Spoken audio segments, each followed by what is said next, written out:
अस्सलामुअलैकुम। आज हमारा बेटा डेरिवेटिव्स चैप्टर नंबर 4 का लेक्चर नंबर 4 है। सबसे पहले इसमें जो मेरे पास मेरा बेटा पहले टॉपिक जो आ रहा है वो कॉमन एक्सपोनेंशियल फंक्शन है। अच्छा, इससे पहले जो है हम तीन लेक्चर जो है वो कंप्लीट कर चुके हैं, तो पहले वो जो है वो मैं रिकमेंड करता हूँ पहले वो वॉच कर लें। अच्छा, सबसे पहले जो है ना वो हमारे पास कॉमन एक्सपोनेंशियल फंक्शन आ रहा है। अब मेरा बेटा ये कॉमन एक्सपोनेंशियल फंक्शन है क्या, बेसिकली इसको समझते हैं। कॉमन एक्सपोनेंशियल फंक्शन किसे कहते हैं? अगर कोई टर्म आ जाए ऐसे, अगर ए के ऊपर कोई भी फंक्शन आ जाए वो क्या कहलाता है बेटा? कॉमन एक्सपोनेंशियल फंक्शन कहलाता है। मैं फिर बता रहा हूँ, कॉमन एक्सपोनेंशियल फंक्शन क्या कहलाता है? ए के ऊपर कोई भी अगर आपके पास क्या आ जाए, ए इज़ अ कांस्टेंट, ए के ऊपर कोई भी अगर आपके पास फंक्शन आ जाए वो क्या कहलाता है? कॉमन एक्सपोनेंशियल फंक्शन कहलाता है। मेरी मुराद क्या है इससे? अब आप ज़रा देख लो, अब इस ए की जगह कुछ भी आ सकता है। देख लो, मिसाल के तौर पर 2 की पावर x, ये भी क्या कंसिडर होगा? Common exponential function. 3 की पावर cos x, ये भी क्या कहलाएगा? कॉमन एक्सपोनेंशियल फंक्शन कहलाएगा। सिंपल सी बात है, ए के ऊपर कोई भी फंक्शन आ जाए, ए इज ए कांस्टेंट, अब ये सिर्फ चेंज हो रहा है, ठीक है। अब देखो 4 के ऊपर अगर ln x आ जाए, ठीक है, तो ये भी क्या कॉमन एक्सपोनेंशियल फंक्शन कहलाएगा।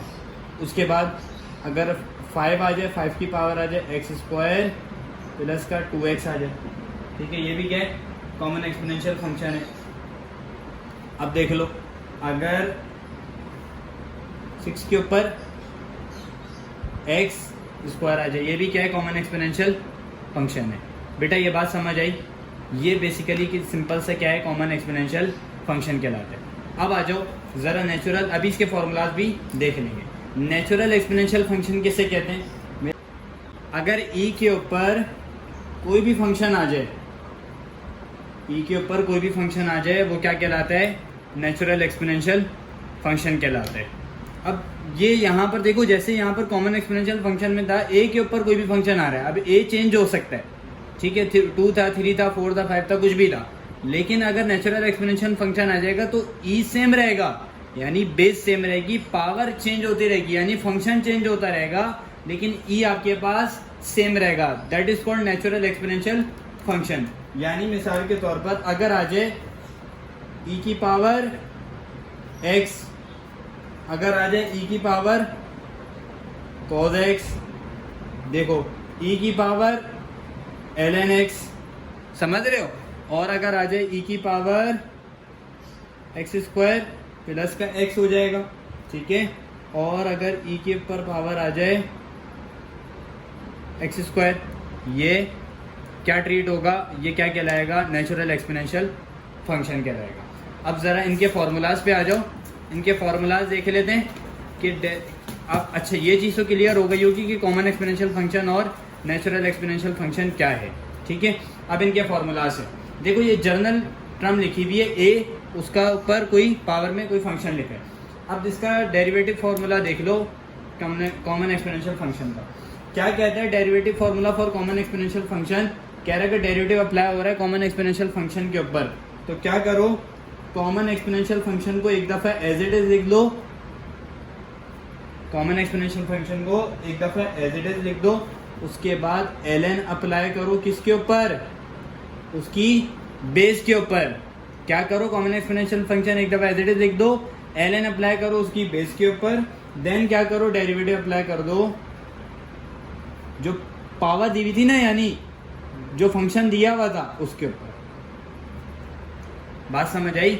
अगर डेरिवेटिव अप्लाई हो रहा है कॉमन एक्सपोनेंशियल फंक्शन के ऊपर, तो कॉमन एक्सपोनेंशियल फंक्शन को एक दफ़ा एज इट इज लिख दें और उसके बाद ln अप्लाई करना है उसकी बेस के ऊपर, देन डेरिवेटिव लगाना है उसकी पावर के ऊपर। किसकी पावर के ऊपर? कॉमन एक्सपोनेंशियल फंक्शन की पावर के ऊपर, ठीक है। अब ज़रा इसकी एग्जाम्पल देखो, एग्जाम्पल मेरे पास आ रही है, मिसाल के तौर पर अगर मेरे पास देखो ये लिखा है डेरिवेटिव अप्लाई हो रहा है की पावर x के ऊपर, समझ रहे हो बात? ये कॉमन एक्सपोनेंशियल फंक्शन है, तो इसका जवाब क्या होगा? खुद बताओ, ऊपर फार्मूला लिखा है, तो इसका फार्मूला क्या कहता है कि कॉमन एक्सपोनेंशियल फंक्शन को एक दफ़ा एज इट इज लिख दो, ln अप्लाई करो उसकी बेस के ऊपर, बेस क्या है 2 है, ठीक है। उसके बाद डेरिवेटिव अप्लाई कर दो किसके ऊपर, फंक्शन के ऊपर, फंक्शन क्या है x। ये बात समझ आई। अब इसका आंसर बताओ ज़रा। 2 की power x as it is रहा, ln 2 ये हमने एज इट इज़ रहने दिया, ठीक है। उसके बाद आपके पास x का डेरिवेटिव क्या होता है 1। अब ज़रा इसका आंसर बताओ ज़रा। 2 पावर x ln 2, बस ये हमारा आंसर हो गया। ये बात समझ आई, ठीक है। अब ज़रा एक और एग्जांपल देख लो, क्या कह रहा है। अगर डेरिवेटिव अप्लाई हो रहा है किसके ऊपर, 3 sin x के ऊपर, ये कॉमन एक्सपोनेंशियल फंक्शन है ना। तो क्या कह रहे हैं, कॉमन एक्सपोनेंशियल फंक्शन का फॉर्मूला क्या कहता है कि आप कॉमन एक्सपोनेंशियल फंक्शन को एक दफ़ा एज इट इज़ लिख दो, लिख दिया। ln अप्लाई कर दो किसके ऊपर, उसकी बेस के ऊपर, फिर डेरिवेटिव अप्लाई हो जाएगा किसके ऊपर, फंक्शन के ऊपर। फंक्शन क्या दिया है sin x दिया। बेटा बात समझ आ रही है। अच्छा इसको मैं थोड़ा सा, ये आंसर है ताकि, ठीक है। अच्छा ये आ गया। अब देख लो 3 sin x तो एज इट इज़ रहा, ln 3 को भी हमने एज इट इज़ लिखे रहने दिया, ln 3 को भी हमने एज इट इज़ रहने दिया। अब डेरिवेटिव साइन का क्या होता है, साइन का डेरिवेटिव हम पढ़ चुके हैं कॉज होता है, साइन का डेरिवेटिव कॉज होता है। This will be your answer, बस इसको एज इट इज़ लिखे रहने दो, ठीक है। अच्छा अब उसके बाद क्या आ रहा है, derivative formula for natural exponential function. Natural exponential function क्या है, ई के ऊपर कोई भी फंक्शन आ जाए that is called natural exponential function. इसका फॉर्मूला क्या कहता है, इसका फॉर्मूला कहता है कि अगर नेचुरल एक्सपोनेंशियल फंक्शन के ऊपर डेरिवेटिव लग रहा है तो नेचुरल एक्सपोनेंशियल फंक्शन को एज इट इज एक दफ़ा लिख दो, उसके बाद डेरिवेटिव अप्लाई कर दो किसके ऊपर, उसकी पावर के ऊपर, उसकी यानी फंक्शन के ऊपर, ठीक है। समझ रहे हो। अगर डेरिवेटिव अप्लाई हो रहा है नेचुरल एक्सपोनेंशियल फंक्शन के ऊपर तो क्या फॉर्मूला कहता है उसका कि नेचुरल एक्सपोनेंशियल फंक्शन को एक दफ़ा एज इट इज लिख दो, उसके बाद डेरिवेटिव अप्लाई कर दो उसकी पावर के ऊपर, that is F of x. यानी ये कोई भी फंक्शन हो सकता है, पावर कोई भी हो सकती है, ठीक है। अब इसकी एग्जांपल ज़रा देख लेते हैं। अगर डेरिवेटिव अप्लाई हो रहा है किसके ऊपर, ई की पावर एक्स के ऊपर, तो इसका जवाब क्या होगा खुद बताओ। एक दफ़ा एज इट इज़ लिख के रहने दिया, उसके बाद डेरिवेटिव अप्लाई कर दिया उसकी पावर के ऊपर, उसके फंक्शन के ऊपर, दैट इज एक्स। अब मुझे एक बात बता दो कि ई की power x as it is रहा, डेरिवेटिव एक्स का क्या होता है 1 होता है, तो डायरेक्ट इसका आंसर ही क्या आ जाएगा, सिर्फ ई की पावर एक्स का डेरिवेटिव क्या होता है, याद रखना ई की पावर एक्स ही होता है। ई की पावर एक्स का डेरिवेटिव ई की पावर एक्स ही होता है, सही है। अच्छा अब देखो ज़रा, अब एक और एग्जांपल ज़रा देख लेते हैं ताकि बात ही हमारे और मज़ीद समझ में आ जाए। डेरिवेटिव अप्लाई हो रहा है किसके ऊपर, ई की पावर टेंजेंट एक्स के ऊपर, तो एक दफ़ा एज इट इज ई की पावर टेंजेंट एक्स आ जाएगा, डेरिवेटिव अप्लाई हो जाएगा किसके ऊपर, टेंजेंट एक्स के ऊपर। मेरा बेटा ये बात सारी समझ आ रही है, हाँ या ना। ई की power tangent x as it is रहा, और टेंजेंट का डेरिवेटिव क्या होता है हम पढ़ चुके हैं, टेंजेंट का डेरिवेटिव सेक स्क्वायर होता है। मेरा बेटा ये बात समझ आ रही है, हाँ या ना। ये हम पहले ही पढ़ चुके हैं, पहले वो देख लो इसलिए कह रहा हूँ, ठीक है।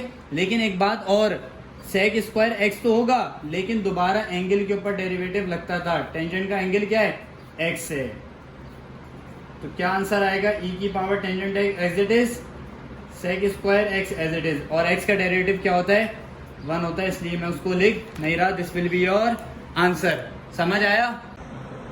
अच्छा अब हमारे पास एक्सरसाइज नंबर 4.2 से रिलेटेड क्वेश्चंस आ रहे हैं। अब देखो सबसे क्वेश्चन नंबर 4 का पहला पार्ट है, एफ ऑफ एक्स बराबर है किसके, ई उसकी power 2x square plus x. अब इसको सॉल्व करना है। क्या किया, एज इट इज क्वेश्चन एक मरतबा उतार दिया सबसे पहले तो, ठीक है, ये आ गया क्वेश्चन। अब क्या करना है, derivative with respect to x, derivative लगा दी विद रिस्पेक्ट टू एक्स। यहां तो एज इट इज आ जाएगा एक दफा, और जब अब यहां फॉर्मूला सप्लाई होंगे e की power 2x square plus x, ठीक है। अब नेचुरल एक्सपोनेंशियल फंक्शन का फॉर्मूला क्या कहता है कि क्वेश्चन को एज इट इज एक मरतबा लिख दो और डेरिवेटिव अप्लाई कर दो किसके ऊपर, उसकी पावर के ऊपर, डेरिवेटिव उसकी पावर के ऊपर अप्लाई करना है। अब देखो क्या होगा, पावर फॉर्मूलाज भी हम सारे पढ़ चुके हैं, e की पावर 2x स्क्वायर प्लस का x। अब 2x स्क्वायर देखो ना, addition formula for derivative apply होगा, यहाँ पर दो टर्म्स आ रही है ना, ऐड हो रही हैं, तो क्या करो बारी बारी डेरिवेटिव अप्लाई होता था। एडिशन सब्ट्रैक्शन का फॉर्मूला डेरिवेटिव में ये कहता है। अब देखो यहां पर जब अप्लाई होगा तो क्या हो जाएगा, पावर, मैंने एक ट्रिक बताई थी, अगर कोई भी कांस्टेंट टर्म लिखी हो तो क्या करो, पावर को मल्टीप्लाई करो कांस्टेंट टर्म से, कर दिया 4 हो गया, पावर में से -1, बेसिकली बेटा ये लगा पावर फॉर्मूला ही है, ठीक है। पावर से ये कांस्टेंट टर्म मल्टीप्लाई, जो 4 हो गया, उसके बाद जो आपके पास बेस थी वो एज इट इज आ गई, पावर में से -1 सब्ट्रैक्ट कर दो, क्या बनेगा 4x, पावर 1 बनेगी, उसको लिखना नहीं है, ठीक है, उसको लिख नहीं रहे। अब आगे 4x बचा सिर्फ। अब यहां क्या हो जाएगा, x का डेरिवेटिव 1 हो जाता है। तो ये आपका सिंपल आंसर आ गया। ये बात समझ आ गई। अब देखो दूसरा क्वेश्चन क्या है, दूसरा क्वेश्चन ये है, अच्छा बेटा अब मैं ये बार बार नहीं कर रहा कि क्वेश्चन एक दफा पहले लिख रहा हूं, मैं डायरेक्ट सॉल्व कर रहा हूं। डायरेक्ट क्या करो, derivative with respect to x हो गया। अब क्या करना है, e की पावर cos x ये हमारे पास मौजूद है। अब इसके ऊपर डेरिवेटिव अप्लाई करो, क्या हो जाएगा, e की power cos x as it is लिखा रहा, एक दफा डेरिवेटिव अप्लाई कर दिया हमने किसके ऊपर, cos x के ऊपर। बेटा ये बात ठीक है, e की power cos x as it is रहा। अब cos x का डेरिवेटिव बताओ मुझे, ये मैं सारा पीछे फॉर्मूलाज क्लियर करवा चुका हूं। cos का डेरिवेटिव क्या होगा, cos का डेरिवेटिव c से स्टार्ट हो रहा है, तो cos का डेरिवेटिव माइनस साइन, क्या आ गया, माइनस साइन। अब क्या करो, इस माइनस साइन को बाहर शिफ्ट कर दो, तो sine x as it is आ गया। This will be your answer, ठीक है। अब तीसरा क्वेश्चन देखो मेरे पास क्या आ रहा है, तीसरा क्वेश्चन ये है, डेरिवेटिव सबसे पहले अप्लाई करो फिर देखते हैं। e की पावर x, अब ये मल्टीप्लाई हो रहा है मेरा बेटा किससे, 1 माइनस एक्स स्क्वायर से, 1 माइनस एक्स स्क्वायर से e की पावर x, ये टर्म मल्टीप्लाई हो रही है, यानी दो टर्म्स आपस में मल्टीप्लाई हो रही हैं। तो डेरिवेटिव क्या कहता है, मल्टीप्लिकेटिव फॉर्मूला फॉर डेरिवेटिव, ये कहता है first term same derivative second पे साथ साथ बोलते जाना ताकि ये रिवीजन भी हो जाए। First term same derivative second पे प्लस का sign, second term same derivative first term पे, ठीक है। अब आगे देखो, e की power x as it is रहा। अब ये अंदर पूरे डेरिवेटिव सब इन दोनों टर्म से वो हो जाएगा, मल्टीप्लाई होगा। कांस्टेंट का जवाब क्या होता है, ये कांस्टेंट है ना, कांस्टेंट का जवाब डेरिवेटिव में 0 होता है बेटा, जिसे मैं लिख नहीं रहा। चलो मैं अभी लिख के बताता हूं, आखिर में आंसर लिखते हैं। अच्छा, कांस्टेंट का जवाब क्या हो जाएगा, 0, और माइनस एक्स स्क्वायर का क्या होगा, माइनस 2x होगा, माइनस एक्स स्क्वायर का माइनस 2x होगा, plus 1 minus x square as it is आ गया। e की पावर x का डेरिवेटिव क्या होगा, देखो e की पावर x का डेरिवेटिव मैंने बताया था, e की पावर x ही होता है। ये एग्जाम्पल मैं पीछे सॉल्व करवा चुका हूं, ये एज इट इज आ गया। अब देखो क्या करना है, सिंपल सा काम है। अब एक काम आपने ये करना है, e की पावर ये क्या बचा, माइनस 2x और यहाँ क्या बचा 1 माइनस एक्स स्क्वायर ई की पावर एक्स कॉमन है एक्स एज इट इज बचा, हाँ या ना। ई की पावर एक्स को कॉमन निकाल लिया, जो चीज कॉमन आ गई वो बाहर आ गई, बाकी जो बचा वो एज इट इज लिख दो। -2x एज इट इज लिख दिया, +1 यहां से बचा, -x स्क्वायर यहां से बचा। बेटा ये बात समझ आ रही है? ठीक है, सिंपल सा। अब आगे क्या करो, ये आंसर आ चुका है, बस समराइज करके लिख रहे हैं। -x स्क्वायर -2x प्लस का 1 एज इट इज लिख दिया, this will be your answer. अब बेटा जो मेरे पास नेक्स्ट क्वेश्चन है वो क्या है, वो बताओ कौन सा फंक्शन आ रहा है, कौन सा एक्सपोनेंशियल फंक्शन है। क्या ये कॉमन एक्सपोनेंशियल फंक्शन है या नेचुरल? ये मुझे दिख रहा है कॉमन एक्सपोनेंशियल फंक्शन है। तो कॉमन एक्सपोनेंशियल फंक्शन का डेरिवेटिव फॉर्मूला क्या कहता है? सबसे पहले तो डेरिवेटिव अप्लाई किया, अब आगे डेरिवेटिव अप्लाई कर दिया 3 उसकी पावर 2x स्क्वायर प्लस का x, ठीक है, 3 उसकी पावर 2x स्क्वायर प्लस का x। तो क्या करना है, एक दफा as it is common exponential function को लिख दिया, ठीक है, लेकिन बात यहां खत्म नहीं हुई। ln अप्लाई करो बेस के ऊपर, कर दिया। अब डेरिवेटिव अप्लाई करो दोबारा किसके ऊपर, उसकी पावर के ऊपर। ये बात समझ आ गई? अब आगे आंसर लिख लेते हैं बस। 3 as it is 3 2x square plus x as it is, ln 3 as it is, आगे 2x स्क्वायर का डेरिवेटिव 4x और x का डेरिवेटिव 1 आ गया। मेरा बेटा ये आपके पास सिंपल आंसर आ गया, ठीक है। अब जरा एक मैं लास्ट क्वेश्चन करवा दूं इस एक्सरसाइज का, क्वेश्चन नंबर 4 से रिलेटेड। उसके बाद एक क्वेश्चन जो है वो होमवर्क होगा, उसका आंसर आपने मुझे कमेंट बॉक्स में लाजमी बताना है। अब देखो क्या क्वेश्चन क्या कह रहा है, f of x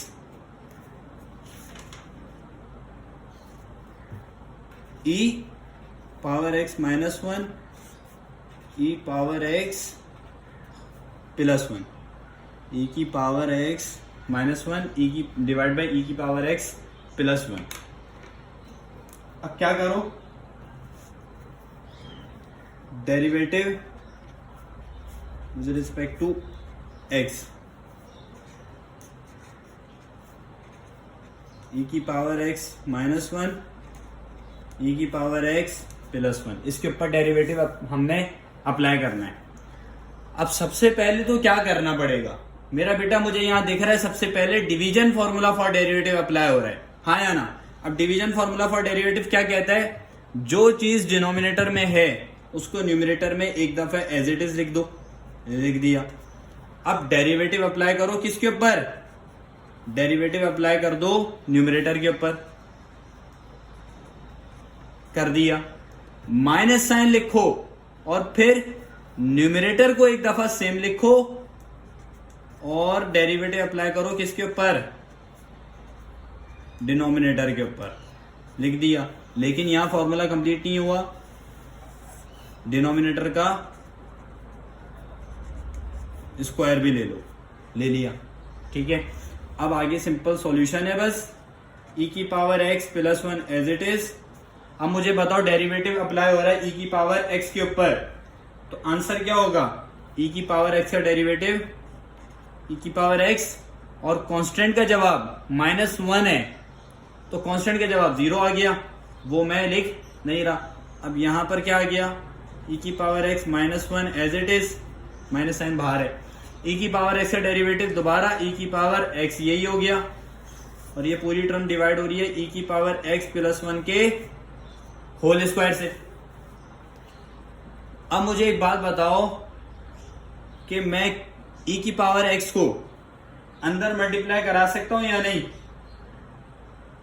अंदर मल्टीप्लाई हो जाएगा तो क्या हो जाएगा, देखो अब मुझे बताना, e की पावर x मल्टीप्लाई हो रहा है e की पावर x से, तो आंसर क्या होना चाहिए, e की पावर x स्क्वायर, नहीं, e की पावर x स्क्वायर नहीं होगा, बल्कि क्या होगा, base same power set, base same है power set, x plus x क्या हो जाता है, देखो ना, ये होगा ना, ये तो आपने डायरेक्ट करना है, मैं जस्ट आपको कॉन्सेप्ट दे रहा हूं, ठीक है। e की पावर x मल्टीप्लाई e की पावर x है, ये टर्म बन रही होगी, फिर e की power x multiply by 1 e की पावर x हो गया। अब ये गौर करो, अब डायरेक्ट मल्टीप्लाई भी कराते रहो, साइन भी कराते रहो, ठीक है। e की पावर x मल्टीप्लाई हो रहा है e की पावर x से, और बाहर माइनस साइन, e की पावर x इंटू e की पावर x हो गया। अब e की पावर x मल्टीप्लाई हो रहा है 1 से, -1 से, बाहर माइनस साइन पहले से ही है, तो क्या हो जाएगा, e की पावर x आ गया। इस पूरी टर्म को डिवाइड करना है किससे, e की पावर x प्लस 1 के होल स्क्वायर से। अब बेटा यहाँ देखो, बेस सेम है, power set, x plus x क्या हो जाएगा, 2x हो जाएगा। यहां पर e की power x as it is रहा। अब यहां पर भी क्या हो जाएगा, बेस सेम पावर सेट, भाई यहां भी यही होगा ना, 2x हो गया, और यहां पर क्या बचा, e की पावर x बचा। नीचे क्या हो गया, e की पावर x प्लस 1 के होल स्क्वायर से डिवाइड कर देना। अब आगे देखो, इन सब में क्या कॉमन नजर आ रहा है। देखो हमारे पास जब भी कॉमन लेते हैं तो जो ऐसी टर्म होती है जिसकी पावर कम है वो टर्म बाहर कॉमन निकलती है। अब यहां पे बताओ 2x ज्यादा है या x ज्यादा है, 2x ज्यादा है, तो मैंने क्या बोला, पावर जो कम वाली होगी वो वाली टर्म बाहर निकलेगी। अब बताओ, e की पावर x बाहर निकाल लिया, ठीक है, e की पावर x बाहर आ गया। अब अंदर क्या हो गया भाई, एक बाहर निकल गई ना, e की पावर x सब में से कॉमन निकला है ना, तो यहां क्या बचेगा, यहां पर भी e की पावर x बचेगा, एक पावर इसकी खत्म। अब यहां पर क्या हुआ, यहां पर प्लस 1 बचेगा, यहां पर प्लस 1 बचा, यहां पर क्या बचा, e की पावर x बचा, और यहां पर क्या बचा, प्लस का 1, और ये पूरी टर्म डिवाइड हो गई किससे, e की पावर x प्लस 1 के होल स्क्वायर से। अब मुझे बताओ, ये और ये कैंसिल आउट, 1 प्लस 1 क्या हो जाएगा, 2 हो जाएगा। फाइनल आंसर क्या होगा, 2 e की power x divide by e power x plus 1 का होल स्क्वायर, ये आपका आंसर आ गया। बेटा इसके अंदर कोई मुश्किल, आसान सा सवाल है, ये आपको मुझे उम्मीद है कि समझ में आ गया होगा। अब बस जस्ट एक होमवर्क मैं मेंशन कर देता हूं, आप इसका आंसर मुझे कमेंट बॉक्स में बता देना। देखो क्या है,